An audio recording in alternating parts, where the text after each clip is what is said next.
آیت نمبر 24 میں اللہ رب العزت نے ان لوگوں کا انجام بیان کیا جو ایمان نہ لائے، جو ایمان سے محروم رہیں، جو اللہ رب العزت کے کلام کو کسی انسان کی کاوش قرار دیں۔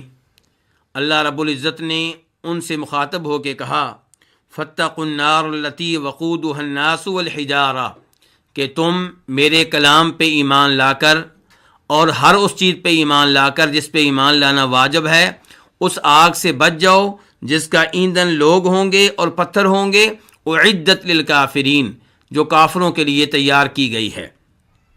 اب اللہ رب العزت آیت نمبر 25 میں ان لوگوں کا اچھا انجام ذکر فرما رہے ہیں جو ایمان لے کر آتے ہیں اور نیک اعمال بجا لاتے ہیں۔ اور قرآن حکیم کا یہ طریقہ کار ہے کہ جہاں پہ انذار ہوتا ہے اس کے ساتھ ہی تبشیر ہوتی ہے، جہاں پہ ترغیب ہوتی ہے اس کے ساتھ ہی ترہیب ہوتی ہے۔ یعنی کہ جہاں پہ قرآن حکیم میں اللہ رب العزت ان لوگوں کو وارننگ دے رہے ہوتے ہیں، وعید سنا رہے ہوتے ہیں، دھمکی دے رہے ہوتے ہیں، جو اللہ تعالیٰ پہ، اللہ کے رسولوں پہ، اللہ کے اولیاء پہ ایمان نہیں لاتے، وہیں پہ اللہ رب العزت بیان فرماتے ہیں کہ وہ لوگ جو ایمان لے کر آئیں گے ان کا انجام بہت اچھا ہوگا، ان کے لیے رب العزت کی نعمتیں ہوں گی۔ اور یہاں پہ بھی یہی صورتحال ہے۔ اللہ تعالیٰ فرماتے ہیں وَبَشِّرِ الَّذِينَ آمَنُوا وَعَمِلُوا الصَّالِحَاتِ أَنَّ لَهُمْ جَنَّاتٍ تَجْرِي مِن تَحْتِهَا الْأَنْهَارُ، کہ آپ خوشخبری دے دیں ان لوگوں کو جو ایمان لے کر آئے اور جنہوں نے نیک اعمال بجا لائے، کہ ان کے لیے ایسے باغات ہیں جن کے نیچے سے نہریں بہتی ہوں گی۔ یہاں پہ اللہ رب العزت خوشخبری دینے کا حکم دے رہے ہیں۔ حکم کس کو دے رہے ہیں؟ جی نبی صلی اللہ علیہ وسلم کو۔ اور آپ کو حکم دیا جا رہا ہے کہ آپ خوشخبری دے دیں۔ کن کو دے دیں؟ ایمان لانے والوں کو اور نیک اعمال بجا لانے والوں کو۔ خوشخبری کیا ہے؟ کہ ان لہم جنات تجری من تحتها الانہار، کہ ان کے لیے ایسے باغات ہیں جن کے نیچے سے نہریں بہتی ہوں گی۔ بشر یہ فعل امر ہے کہ آپ خوشخبری دے دیں، اور الصالحات یہ صالحۃ کی جمع ہے، اچھے اعمال۔ ان لہم جنات، جنات جنتن کی جمع ہے، جنہ کس کو کہتے ہیں؟ باغ کو۔ تجری چلتی ہوں گی، بہتی ہوں گی، من تحتہا ان کے نیچے سے، ان کے باغات کے نیچے سے کیا بہتی ہوں گی؟ الانہار نہریں۔ الانہار نہر ان کی جمع ہے۔ تو اللہ رب العزت یہاں پہ خوشخبری دے رہے ہیں کن کو؟ ایمان لانے والوں کو۔ لیکن قابل غور بات یہ ہے کہ اللہ نے کہا ہے خوشخبری دے دیں ایمان لانے والوں کو اور نیک اعمال بجا لانے والوں کو۔ یہ انداز کہ دونوں کے درمیان واو کے ذریعے فرق ہے، اس سے یہ محسوس ہوتا ہے کہ عمل صالح ایمان کا حصہ نہیں ہے۔ اور آپ جانتے ہیں کہ گمراہ فرقے ایمان کی تعریف میں صراط مستقیم سے ہٹ گئے۔ کسی نے کہا ایمان نام ہے دل سے تصدیق کا، یعنی کہ دل کے ذریعے آپ اللہ کو مان لیں، اللہ کے رسولوں کو مان لیں، آسمانی کتابوں کو مان لیں، فرشتوں کو مان لیں، آخرت کو مان لیں، تقدیر کو مان لیں تو آپ مومن ہیں، زبان سے چاہے آپ اقرار نہ کریں۔ اور کچھ گمراہ فرقوں نے کہا ایمان نام ہے زبان سے اقرار کرنے کا، چاہے دلی طور پہ آپ کا اللہ اور اللہ کے رسولوں پہ، تقدیر پہ، آخرت پہ، فرشتوں پہ ایمان نہ ہو۔ اور کچھ لوگوں نے یہ کہا کہ ایمان نام ہے دلی تصدیق کا اور زبان سے اقرار کا، جبکہ صحیح موقف یہ ہے کہ ایمان کس کو کہتے ہیں؟ کہ آپ زبان سے اقرار کریں، زبان سے اعلان کریں اشہد ان لا الہ الا اللہ وان محمد الرسول اللہ، کہ میں گواہی دیتا ہوں، میں اعتراف کرتا ہوں، میں اقرار کرتا ہوں کہ اللہ کے علاوہ کوئی معبود برحق نہیں اور جناب محمد اللہ کے رسول ہیں۔ تو یہ ہے ایمان، یہ ہے زبان سے اقرار۔ اور دل میں بھی تصدیق ہو. اگر دل میں کفر ہے تو پھر ایسا آدمی منافق ہوگا، مومن نہیں ہے. مومن کون ہے؟ جو زبان سے اعلان کرے، اعتراف کرے، اقرار کرے اور دل میں اس اقرار کی تصدیق کرے، اور تیسرے نمبر پہ اس ایمان کے تقاضوں کے مطابق عمل بجا لائے، اپنے اعضاء کے ذریعے اس ایمان کے مطابق عمل کرے. اور یہ ایمان یزید بالطاعہ، الایمان قول وعمل وتصدیق، یزید بالطاعہ، یہ ایمان جب آپ نیک عمل بجا لاتے ہیں تو بڑھتا ہے. وینقص بالمعصیہ، اور جب آپ گناہ کے کام کرتے ہیں تو یہ ایمان کم ہو جاتا ہے. تو ایمان بڑھتا بھی ہے، کم بھی ہوتا ہے. کیوں؟ کیونکہ نیک عمل جو ہیں وہ ایمان کا حصہ ہے. جب آپ نیک عمل کثرت سے کریں گے ایمان بڑھنا شروع ہو جائے گا. جب آپ گناہ کریں گے ایمان کم ہونا شروع ہو جائے گا. تو اس لیے صحیح بات کیا ہے کہ اعمال ایمان کا حصہ ہیں، اعمال ایمان میں داخل ہیں. تو پھر سوال پیدا ہوگا کہ اللہ نے یہاں پہ فرق کیوں کیا ہے؟ اللہ درمیان میں واؤ کیوں لے کر آئے ہیں؟ یہ واؤ عاطفہ ہے، اور واؤ عاطفہ تقتضی المغایرہ، یہ مغایرت کا معنی دیتی ہے. یعنی کہ یہ واؤ بتاتی ہے کہ وہ چیز جو واؤ سے پہلے ہے اور وہ چیز جو واؤ کے بعد ہے، دونوں میں فرق ہے. واؤ سے پہلے والی چیز جس کو معطوف علیہ کہتے ہیں اور واؤ کے بعد کی چیز جس کو معطوف کہتے ہیں، دونوں الگ الگ چیزیں ہیں. تو اس سوال کا جواب یہ ہے کہ واؤ ہمیشہ مغایرت کلی کے لیے نہیں ہوتی. واؤ ہمیشہ اس لیے نہیں ہوتی کہ وہ دونوں چیزوں میں بہت زیادہ فرق کرے. کبھی معمولی فرق کے لیے بھی واؤ آتی ہے، اور کبھی واؤ کے بعد وہ چیز ہوتی ہے جو واؤ سے پہلے ذکر کردہ چیز کا حصہ ہوتی ہے، لیکن اسے ذکر کیا جاتا ہے اس کی اہمیت کے پیش نظر. اس کی مثال لیجئے، اللہ تعالیٰ فرماتے ہیں من کان عدوا للہ وملائکتہ ورسلہ وجبریل ومیکال فإن اللہ عدو للکافرین، کہ جو دشمن ہے کس کا؟ اللہ کا. وملائکتی، اور اس کے فرشتوں کا. نمبر 3 اور اس کے رسولوں کا. اور آگے کیا کہا؟ نمبر 4 کس کا؟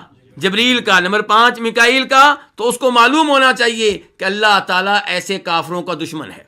یعنی کہ جو اللہ کا دشمن وہ بھی کافر، جو اللہ کے فرشتوں کا دشمن وہ بھی کافر، جو اللہ کے رسولوں کا دشمن وہ بھی کافر، اور جو جبریل کا دشمن وہ بھی کافر، جو میکائیل کا دشمن وہ بھی کافر، اور اللہ ان کا دشمن ہے جو کفر کرتے ہیں اللہ کے ساتھ یا اللہ کے رسولوں کے ساتھ یا اللہ کے فرشتوں کے ساتھ. یہاں پہ اللہ نے پہلے ذکر کیا اپنا، پھر فرشتوں کا، پھر رسولوں کا، اور پھر کس کا ذکر کیا ہے؟ جبریل کا اور میکائیل کا علیہما السلام. تو کیا جبریل اور میکائیل فرشتوں میں سے نہیں ہیں؟ فرشتوں میں سے ہیں، لیکن پھر واؤ کے ذریعے ان کا دوبارہ تذکرہ کیا گیا ان کی اہمیت کے پیش نظر. یعنی کہ وہ فرشتوں میں سے ہیں لیکن عام فرشتے نہیں ہیں. فرشتوں میں ان کا خصوصی مقام ہے، فرشتوں میں ان کی خصوصی اہمیت ہے. اور ایسے ہی اللہ تعالیٰ فرماتے ہیں قرآن حکیم میں حافظوا علی الصلوات والصلاۃ الوسطی، کہ نمازیں پابندی سے ادا کرو، اور وہ نماز جو درمیانی نماز ہے، جو افضل نماز ہے، اس کی بھی پابندی کرو. تو کیا الصلاۃ الوسطی الصلوات کا حصہ نہیں ہے؟ یہ افضل نماز، یہ درمیانی نماز باقی نمازوں کا حصہ ہے، لیکن واؤ کے ساتھ اس کا دوبارہ تذکرہ کیا گیا اس کی اہمیت کے پیش نظر. اور یہی صورتحال یہاں پہ ہے. نیک اعمال، عام طور پہ لوگ نیک اعمال کے سلسلے میں کوتاہی برتتے ہیں. ایمان لے آئے، کلمہ پڑھ لیا، لیکن نمازیں پڑھنے میں سستی، روزے رکھنے میں سستی، حج فرض ہونے کے باوجود حج کرنے میں سستی، زکوٰۃ فرض ہونے کے باوجود زکوٰۃ ادا کرنے میں سستی. تو اللہ نے کہا خوشخبری آپ ان کو دیں جو ایمان لے کر آئیں اور نیک اعمال بجا لائیں. تو نیک اعمال بہرحال ایمان کا حصہ ہیں، لیکن ان کو ذکر کیا گیا ہے واؤ کے بعد دوبارہ ان کی اہمیت کے پیش نظر. تو اللہ تعالیٰ کیا کہتے ہیں؟ آپ خوشخبری دے دیں ان لوگوں کو جو ایمان لائے وعملوا الصالحات، اور ان کو خوشخبری دے دیں جو نیک اعمال بجا لائے۔ خوشخبری کس چیز کی؟ انا سے پہلے با ہوتی ہے، انا سے پہلے با ہوتی ہے جو عام طور پہ کلام سے حذف کر دی جاتی ہے، لیکن اس کا معنی موجود رہتا ہے کہ آپ خوشخبری دیں ان لوگوں کو جو ایمان لائے اور جنہوں نے نیک اعمال بجا لائے۔ خوشخبری کس چیز کی؟ کہ بِأَنَّ لَهُمْ جنات، اس چیز کی خوشخبری کہ ان کے لیے ایسے باغات ہیں کہ تجری من تحتها الانہار، جن کے نیچے سے نہریں چلتی ہوں گی۔ تجری من تحت الانہار، یہ پورا جملہ جنات کی صفت ہے کہ ان کے لیے جنات ہیں، باغات ہیں۔ کیسے باغات؟ ایسے عظیم الشان باغات جن کے نیچے سے نہریں چلتی ہوں گی۔ علماء کرام ان الفاظ کی تفسیر میں لکھتے ہیں، یعنی کہ جنت کے درختوں کے نیچے سے اور جنت کے محلات کے نیچے سے نہریں بہہ رہی ہوں گی۔ اب یہ نہریں، یہاں پہ اللہ نے یہ ذکر نہیں کیا کہ یہ نہریں کس چیز کی نہریں ہیں، کس چیز کی نہریں ہیں، یہ اللہ نے یہاں پہ نہیں بیان کیا۔ سورہ محمد میں اللہ نے بیان کیا ہے، مثل الجنۃ التی وعد المتقون، آگے کیا فرمایا؟ تجری من تحتها الانہار، کہ جنت کی حالت، جنت کا وصف، وہ جنت جس کا متقین سے وعدہ کیا جا رہا ہے، اس کی حالت کیا ہے کہ اس کے نیچے سے نہریں چلتی ہوں گی۔ مثل الجنۃ التی وعد المتقون تجری من تحتها الانہار، اس کے بعد کیا فرمایا؟ فیہا انہار من ماء غیر آسن، پانی کی نہریں۔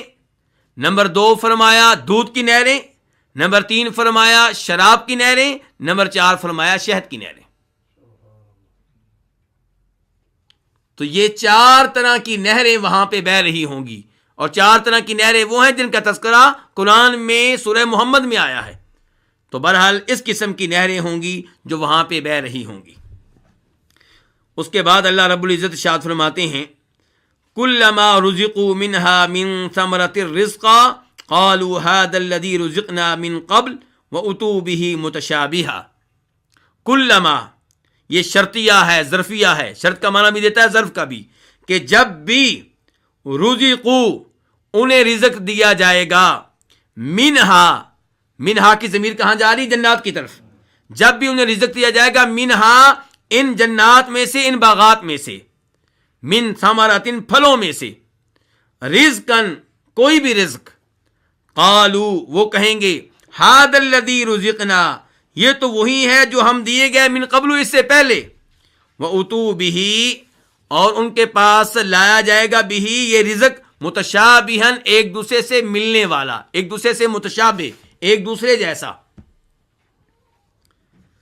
انسان کو کیا چاہیے؟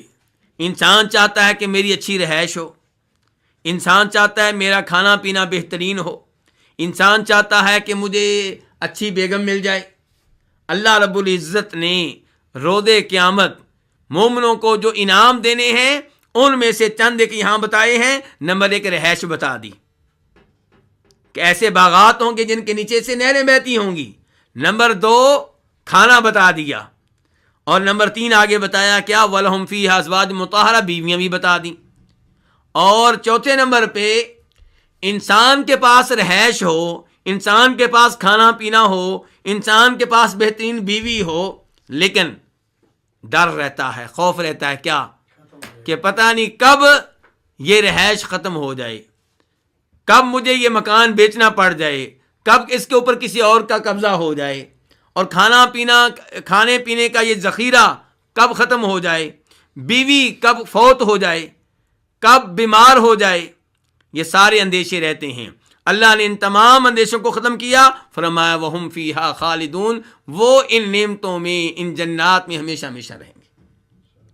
تو بہرحال ہم واپس آتے ہیں جملے کی طرف، کُلَّمَا رُزِقُوا مِنْهَا مِنْ ثَمَرَةِ الرِّزْقَ، جب بھی رزقوا، انہیں دیا جائے گا، منہا، ان باغات میں سے، من ثمرتن، کوئی بھی پھل، پھلوں میں سے کوئی بھی، رزقن، بطور رزق۔ تو یہ رزقن جو ہے یہ مفعول بھی بن رہا ہے، اور من ثمرتن یہ بدل بن رہا ہے منہا سے۔ قالو، یہ شرط کا جواب ہے کہ جب جب انہیں جنات میں سے، ان باغوں میں سے، پھلوں میں سے کوئی رزق دیا جائے گا، قالو، تب وہ کہیں گے یہ تو وہی ہے جو ہمیں پہلے ملا ہے، پہلے کب ملا ہے، اس میں علماء کرام کے دو قول ہیں، سلف صالحین کے اس معاملے میں دو قول ہیں کہ وہ کہہ رہے ہیں یہ تو ہمیں پہلے ملا۔ پہلے کب ملا؟ پہلا قول یہ ہے کہ وہ کہیں گے یہ تو وہی رزق ہے، یہ تو وہی پھل ہے جو ہمیں دنیا میں ملتا رہا ہے، اور دوسرا قول یہ ہے کہ وہ کہیں گے یہ تو وہی ہے جو پہلے ہمیں ملا ہے اسی جنت میں، یعنی کہ 1 گھنٹہ پہلے، 2 گھنٹہ پہلے، کچھ وقت پہلے یہ ملا ہے، یہ وہ کہنا چاہ رہے ہیں۔ تو ہمیں پہلے ملا ہے، اس میں دو قول ہو گیا، پہلے ملا دنیا میں یا پہلے ملا اسی جنت میں۔ اللہ تعالیٰ فرماتے ہیں وَأُتُوا بِهِ مُتَشَابِهًا، اصل بات کیا ہے، حقیقت کیا ہے کہ اتو بھی، یہ رزق ان کے پاس لایا جائے گا اس حال میں کہ متشابہن، یہ حال ہے، اس حال میں رزق کی حالت کیا ہوگی کہ وہ ایک دوسرے کے متشابہ ہوگا، یعنی کہ جو پہلے دیا گیا بعد میں جو لایا جائے گا یہ دونوں ایک دوسرے سے متشابہ ہوں گے، ایک دوسرے سے ملنے جلنے والا ہوگا، لیکن ایک دوسرے کے متشابہ کس چیز میں؟ شکل میں، رنگ میں، ذائقے میں نہیں، ذائقے میں نہیں، یعنی کہ نہ ذائقہ ملتا ہوگا جنت کے پھل کا دنیا کے پھل سے، اور جو ہر بار ملے گا اس کا بھی ذائقہ مختلف ہوگا۔ تو وَأُتُوا بِهِ مُتَشَابِهًا، حقیقت یہ ہوگی کہ ان کے پاس جو رزق لایا جائے گا وہ ظاہری طور پہ رنگ کے لحاظ سے، شکل و صورت کے لحاظ سے ایک دوسرے کے متشابہ ہوگا۔ وَلَهُمْ فِيهَا أَزْوَاجٌ مُطَهَّرَةٌ، اور ان کے لیے ہوں گی، وَلَهُمْ ان کے لیے، کن کے لیے؟ ضمیر کہاں جا رہی ہے؟ ہاں، الَّذِينَ آمَنُوا وَعَمِلُوا الصَّالِحَاتِ، وہ لوگ جنہوں نے نیک اعمال بجا لائے اور اس سے پہلے ایمان لے کر آئے، اور یہی جنتی ہیں، تو ان جنتیوں کے لیے فیہا، ان جنتوں میں، ان باغات میں، ازواجن، کیا ہوں گی؟ بیویاں، مطہرہ، نہایت پاک صاف۔ اللہ نے یہ نہیں کہا طاہرہ، اللہ نے کیا کہا؟ مطہرہ، یعنی کہ حروف میں اضافہ ہے، اور حروف میں اضافہ معنی میں اضافے کا سبب بنتا ہے۔ طاہرہ ہوتا تو معنی کیا ہوتا؟ پاک صاف، لیکن یہاں پہ مطہرہ، نہایت پاک صاف۔ وَلَهُمْ فِيهَا أَزْوَاجٌ مُطَهَّرَةٌ، یہاں پہ ایک اشکال ہے،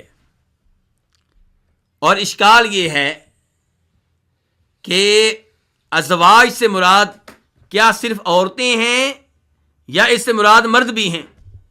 کیونکہ زوج کا لفظ دونوں پہ بولا جاتا ہے، ازواج زوج کی جمع ہے، اور زوج کا لفظ دونوں پہ بولا جاتا ہے، یعنی کہ بیوی کا جو خاوند ہے اس کو بھی زوج کہتے ہیں، اور خاوند کی جو بیوی ہے اس کو بھی کیا کہتے ہیں؟ زوج کہتے ہیں، اور اس کی جمع ہے ازواج۔ تو اللہ تعالیٰ کہہ رہے ہیں کہ ان کے لیے اس میں ازواج ہوں گے، ازواج ہوں گی مطہرہ، نہایت پاک صاف۔ تو اب ازواج سے مراد کیا یہاں پہ مرد بھی ہیں، عورتیں بھی ہیں، یا اس سے مراد صرف عورتیں ہیں؟ مسلمانوں پہ یہ اعتراض کیا جاتا ہے کہ تمہارے ہاں یہ تو تذکرہ ہوتا ہے کہ مردوں کو جنت میں بیویاں ملیں گی، حوریں ملیں گی، لیکن عورتوں کو جو جنت میں عورتیں جائیں گی دنیا والی عورتوں میں سے، انہیں کیا ملے گا اس کا تذکرہ نہیں ہوتا۔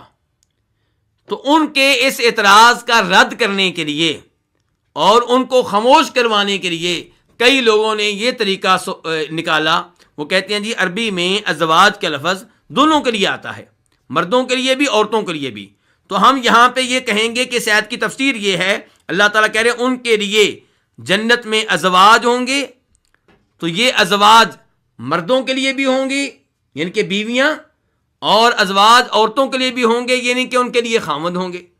تو ازواج و مطہرہ، عورتوں کے لیے وہاں پہ نہایت پاک صاف خاوند ہوں گے، اور مردوں کے لیے وہاں پہ نہایت پاک صاف عورتیں ہوں گی۔ اور بظاہر یہ جواب اچھا لگتا ہے، لیکن یہ جواب درست نہیں ہے۔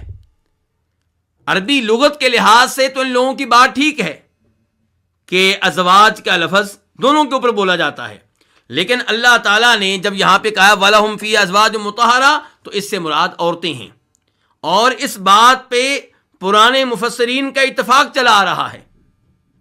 آپ تفسیر طبری اٹھا لیں ازواج مطہرہ کی تفسیر جو امام طبری نے بیان کی ہے اس سے پتہ چلتا ہے کہ اس سے مراد عورتیں ہیں اور اس آیت کی تفسیر جو امام ابو حیان نے کی ہے وہ لغت کے بہت بڑے امام ہیں، گرامر کے، عربی گرامر کے، نحو صرف کے بہت بڑے امام ہیں، ان کی تفسیر سے بھی معلوم ہوتا ہے کہ اس سے مراد صرف عورتیں ہیں، اور دیگر ائمہ کرام کی تفسیر بھی یہی بتا رہی ہے کہ اس سے مراد عورتیں ہیں، کسی نے بھی یہ نہیں کہا کہ اس سے مراد مرد ہیں۔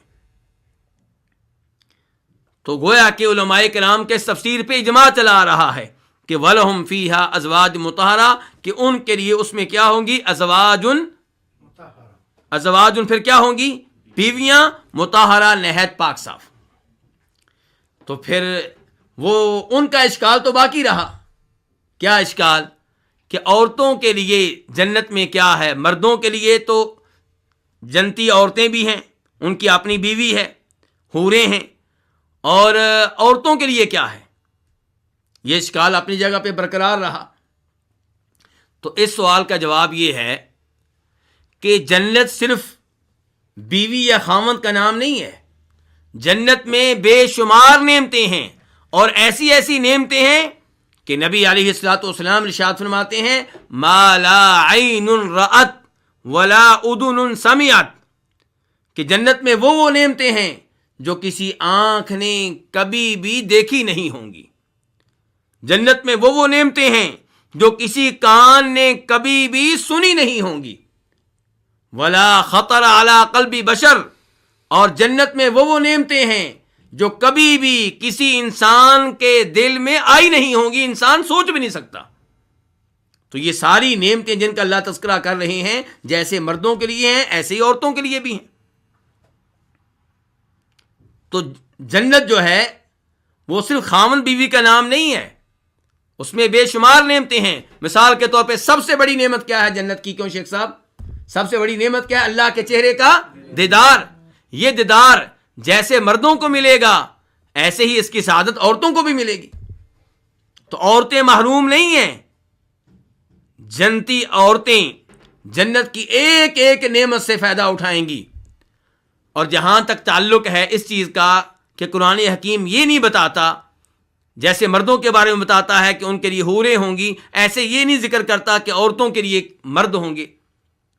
تو پہلی بات یہ ہے کہ وہ عورتیں جنہوں نے اللہ کے فضل و کرم سے جنت میں جانا ہے وہ شرم و حیا کی مالک ہوتی ہیں، وہ بے شرم نہیں ہوتی، وہ لبرل نہیں ہوتی، وہ آوارہ نہیں ہوتی۔ اس لیے ان کے لیے ایسی باتیں کرنا نامناسب ہے، اور نہ وہ اگر کوئی ایسا سوال کریں بھی تو وہ بات سمجھنے کے لیے کرتی ہیں، اعتراض کے انداز میں نہیں کرتی۔ اور جو مرد اعتراض کے انداز میں ایسی گفتگو کرتے ہیں اور جو عورتیں اعتراض کے انداز میں ایسی گفتگو کرتی ہیں، ان کا جنت سے کوئی لینا دینا نہیں ہے، نہ ان کا جنت پہ ایمان ہے، نہ ان کا رب پہ ایمان ہے، اور جنت میں وہی جائے گا جو صاحب ایمان ہوگا۔ تو جس کا اللہ پہ ایمان نہیں، اللہ کی جنت پہ ایمان نہیں، اس کا جنت سے کیا لینا دینا؟ جہاں تک تعلق ہے ان پاک باز اور پاک دامن اور مومن عورتوں کا جنہوں نے جنت میں جانا ہے، تو ان کے لیے اتنا کافی ہے کہ وہ جنت میں اپنے اسی خاوند کے ساتھ ہوں گی جس کے ساتھ وہ دنیا میں زندگی گزارتی رہی ہوں گی، شرط یہ ہے کہ وہ خاوند بھی جنت میں پہنچ جائے۔ اب یہاں پہ ایک اور اشکال پیدا ہو جائے گا کہ عام طور پہ دنیا میں عورتیں اپنے خاوند کی کئی حرکتوں سے تنگ ہوتی ہیں، اس کی کئی عادتوں سے تنگ ہوتی ہیں، اس کے اخلاق سے تنگ ہوتی ہیں، تو یہی خاوند انہیں جنت میں ملے گا تو پھر ان کو کیا ملا؟ تو جواب یہ ہے کہ جنت میں جب یہ خاوند ملے گا اس میں وہ عیوب نہیں ہوں گے، وہ کمزوریاں نہیں ہوں گی، اور وہ اس میں غلط عادتیں نہیں ہوں گی جن کی وجہ سے بیوی دنیا میں تنگ رہی۔ جنت میں یہی خاوند اس طرح ہوگا کہ اس میں ہر وہ خوبی ہوگی جو اس کی بیوی چاہتی ہوگی، اور وہ ہر اس عیب سے پاک ہوگی جس عیب سے پاک ہونا اس کی بیوی اس کو دیکھنا چاہتی ہوگی، ہر قسم کے عیب سے پاک ہوگا۔ اور سب سے اہم بات اس مسئلے میں یہ ہے کہ اللہ تعالیٰ نے فرما دیا وَلَكُمْ فِيهَا مَا تَشْتَهِي أَنفُسُكُمْ وَلَكُمْ فِيهَا مَا تَدَّعُونَ کہ جنتیوں تمہارے لیے جنت میں وہ سب کچھ ہوگا جو تمہارا نفس چاہے گا، جو تمہارا دل چاہے گا. تمہارے لیے جنت میں وہ سب کچھ ہوگا جو تم مانگو گے. وَفِيهَا مَا تَشْتَهِيهِ الْأَنفُسُ وَتَلَذُّ الْأَعْيُنُ جنت میں وہ سب کچھ ہوگا جو انسان کا دل چاہے گا.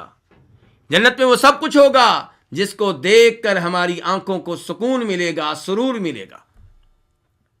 تو اس لیے عورت کے لیے جنت کی نعمتوں میں کوئی کمی نہیں ہے، بلکہ خاوند کے لحاظ سے بھی کوئی کمی نہیں ہوگی. اس کا خاوند ایسی شکل و صورت میں ہوگا کہ وہ اس کے اوپر رشک کر رہی ہوگی. جہاں تک تعلق ہے ان عورتوں کا جنہیں دنیا میں شادی کرنے کا موقع نہیں ملا، تو علماء کرام ان کے بارے میں وضاحت یوں کرتے ہیں کہ ایسے مرد بھی ہیں جنہیں دنیا میں شادی کرنے کا موقع نہیں ملا اور وہ جنت میں پہنچیں گے. تو اس لیے امید ہے کہ اللہ رب العزت ان کو باہم جمع کر دیں گے. اب ایک اور سوال یہ پیدا ہوتا ہے کہ کئی عورتیں ایسی ہوں گی جن کے دنیا میں کئی خاوند رہے ہوں گے. آپ اسماء بنت امیس کو دیکھ لیں، ان کے پہلے خاوند کون سے ہیں؟ ان کے جو مشہور خاوند ہیں پہلے وہ کون سے ہیں؟ جناب جعفر فوت ہوئے تو کس نے ان سے شادی کی؟ جناب ابو بکر صدیق رضی اللہ عنہ نے، خلیفہ اول نے، خلیفہ راشد نے. وہ فوت ہوئے تو کس نے شادی کی؟ امیر المؤمنین علی بن ابو طالب رضی اللہ تعالیٰ عنہ نے. تو ایسی عورتیں رہی ہیں جن سے کئی خامدوں نے شادی کی ہے. عاتقہ بنت زید کو آپ لے لیں، ان سے کئی لوگوں نے شادی کی ہے. ایک خامد فوت ہوا، دوسرے نے کر لی شادی، وہ فوت ہوئے، تیسرے نے شادی کر لی. کیونکہ وہ زمانہ پاک دامن پاک باز لوگوں کا زمانہ تھا. اس زمانے میں وہ کسی عورت کو خامد کے بغیر عام طور پہ نہیں رہنے دیتے تھے. عورت کا خامد فوت ہوتا، عدت ختم ہوتی، لوگ نکاح کا پیغام بھیج دیتے. کیوں؟ کیونکہ اس عورت کو سہارے کی ضرورت ہے، اس کو رہائش کی ضرورت ہے، اس کو کھانے پینے کی ضرورت ہے، اس کو ایک چھتری کی ضرورت ہے. تو بہرحال اب سوال یہ پیدا ہوگا کہ ایسی عورت کو پھر کون سا خاوند ملے گا؟ تو اس سلسلے میں ایک روایت آتی ہے جس کو شیخ البانی رحمہ اللہ نے السلسلہ صحیحہ میں صحیح قرار دیا ہے کہ عورت کا خاوند وہ ہوگا، عورت اپنے اس خاوند کے پاس ہوگی جس کے ساتھ وہ دنیا میں سب سے آخر میں تھی. تو بہرحال وَلَهُمْ فِيهَا أَزْوَاجٌ مُطَهَّرَةٌ اس کا معنی پھر کیا ہے کہ ان کے لیے اس جنت میں، ان جنتوں میں ازواج بیویاں ہوں گی مطہرہ نہایت پاک صاف.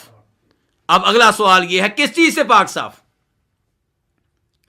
تو سلف صالحین نے اس آیت کی جو تفسیر بیان کی ہے اس سے پتہ چلتا ہے کہ ہر عیب سے پاک، ہر کمزوری سے پاک، حیض سے پاک، نفاس سے پاک، پیشاب سے پاک، پخانے سے پاک، بلغم سے پاک، تھوک سے پاک، اور پھر اخلاقی کمزوریوں سے بھی پاک، جھوٹ بولنے سے، حسد کرنے سے، کینہ دل میں رکھنے سے. تو ہر طرح کی کمزوریوں سے وہ پاک ہوں گی.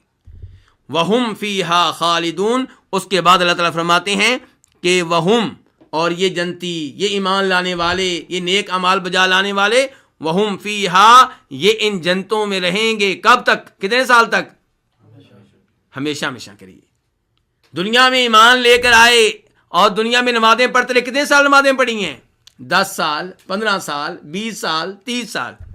اور اللہ کا انعام دیکھیں، اللہ کا فضل دیکھیں، اللہ کی رحمت دیکھیں، اور اللہ تعالیٰ کی طرف سے جو جزا مل رہی ہے، جو بدلہ مل رہا ہے، جو جنت مل رہی ہے، وہ ہمیشہ ہمیشہ کے لیے ہے.